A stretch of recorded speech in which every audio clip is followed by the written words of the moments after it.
This is Mr. Brenda's YouTube channel, and today we're going to be talking about Gleichschaltung, which is coordination or the path to dictatorship. This is how Adolf Hitler and the Nazis went from being a chancellor within a democratically elected Weimar constitution with elections, checks and balances, a president, to a dictator by middle of 1934.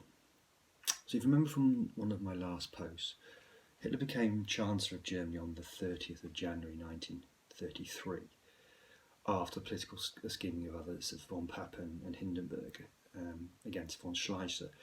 And the key factor here is that at this stage Germany is not a dictatorship. Hitler could have been just like any of the other chancellors from Brüning through to von Papen and von Schleicher in terms of democratically subject to the Reichstag, democratically elected and therefore disposed of through elections in a normal democratic way. Another chancellor could have come along. However, that's not going to be the case. Hitler's going to be a dictator, and this is how it happened. First of all, you get the Reichstag fire on the 27th of February 1933. This was done by a communist called Marius van der Lubbe, and it's pretty clear from most historical accounts that the Nazis were involved in some way here. In fact, Göring later on boasted that he'd been involved in at least facilitating van der Lubbe's burning down the Reichstag. Now, burning down the Reichstag had massive consequences. First of all, it led to the Law for the People of Protection of the State, which took over radio, which took over newspapers, which allowed the Nazis to arrest nearly 3,000 communists and many social democrats and put them in jail, which meant that in the March elections of 1933, the Nazis could go from 196 seats to 288 seats. That's very significant because the Nazis wanted to destroy the Weimar Constitution from within. They wanted to use the Constitution for their own benefit, to give them some sort of quasi-legal status and authority, legitimacy later on. So what happened in the March of 1933 is the Enabling Act.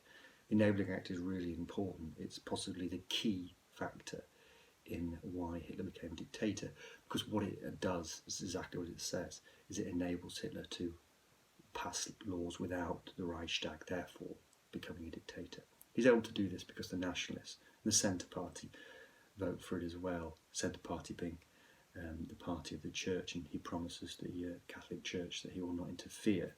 We'll see in later posts how that goes.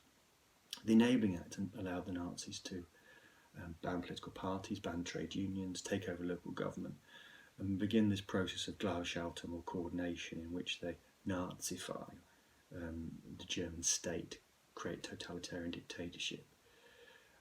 After that, Hitler's in control of the German state, and we'll be looking later on in the next few posts of how that develops, inserted into a police state and the powers of the Gestapo, for example, of the SS, and the way in which the Nazis use the law to get rid of their political opponents. But the political opponent that really the Nazis are worried about, or Hitler's worried about, in the June of 1933 is the SA, which are part of the Nazi situation, but are becoming a increasing threat.